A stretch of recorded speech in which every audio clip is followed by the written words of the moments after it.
Hi friends, నేనైతే ఈరోజు మిరపకాయ సోగు చేస్తున్నాను. దానికి కావాల్సిన పదార్థాలు చింతకాయలు, వెల్లుల్లి, నువ్వులు, నూనె, పసుపు, జీలకర్ర, ఎండుమిర్చి విత్తనాలు, ఉప్పు, ఆవాలు, మెంతులు, అల్లం, చింతకాయలు. ఇప్పుడేమో ఫస్ట్ మిరపకాయలు కాట్లు పెట్టి ఉంచుకోవాలి. వాటర్లో కొంచెం ఉప్పు వేసి ఉడికించుకోవాలి. మిరపకాయలు ఉడికించుకున్న తర్వాత బాగా ఉడికిన తర్వాత అవి తీసి చల్లార పెట్టుకోవాలి. వాటర్ కూడా పోతాయి కదా, పక్కకి చల్లార పెట్టుకోవాలి.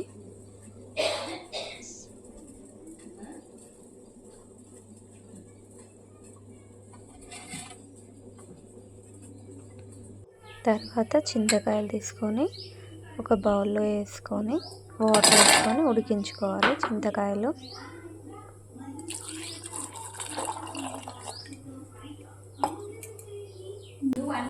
ఉడికిన తర్వాత చల్లార్చి దాన్ని చింతకాయ రసం పిండుకోవాలి. ఇప్పుడు ప్యాన్లో నువ్వులు వేసి వేయించుకోవాలి.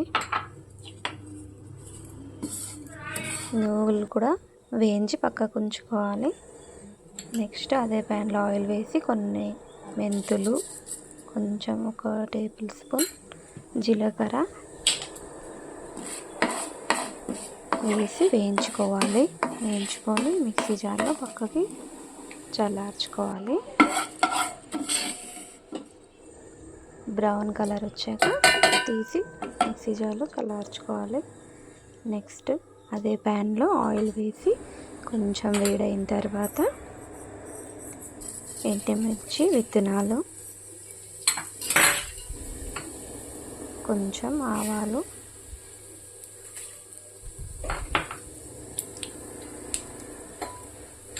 ఒక టేబుల్ స్పూన్ జీలకర్ర,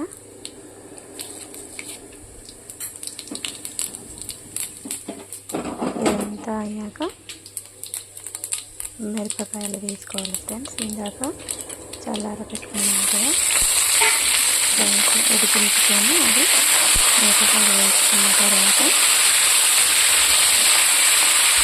బాగా ఫ్రై చేయాలి. తర్వాత ఇందాక మిక్సీ జార్లో మెంతులు, జీలకర్ర వేయించి పెట్టుకున్నాం కదా, అందులోనే ఒక టేబుల్ స్పూన్ ఆవాలు, అల్లం ముక్కలు,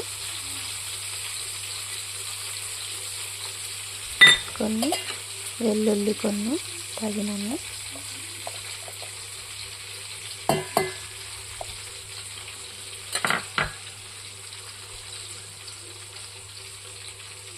ఇందాక వేయించి చల్లార పెట్టుకున్నాం కదా నువ్వులు, అవి కూడా ఇందులోకి వేసుకోవాలి.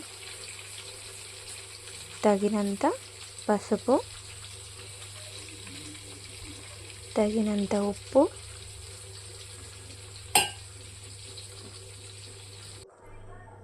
వేసి మిక్సీ పట్టుకోవాలి. తర్వాత మనం ఇందాక చింతకాయలు ఉడికించుకొని రసం చేసుకున్నాం కదా, ఆ రసం కూడా ఇందులో వేసుకొని మిక్సీ పట్టేసుకుంటే ఇలా పేస్ట్ అవుతుంది. ఈ పేస్ట్ ఇందులో వేయాలి.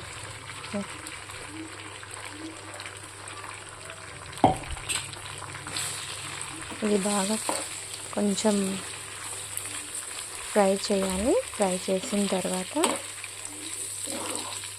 ఆయిల్ మొత్తం పైకి తేలితే ఇంకా అయినట్టు, మిరపకాయ సోగి అయినట్టు. చూడండి ఫ్రెండ్స్ ఎలా అయిందో, ఆయిల్ మొత్తం పైకి వచ్చేసింది. బాగుంది కదా ఫ్రెండ్స్, మిరపకాయ సోగి చూస్తూనే తినాలనిపిస్తుంది కదా, బాగుంది కదా.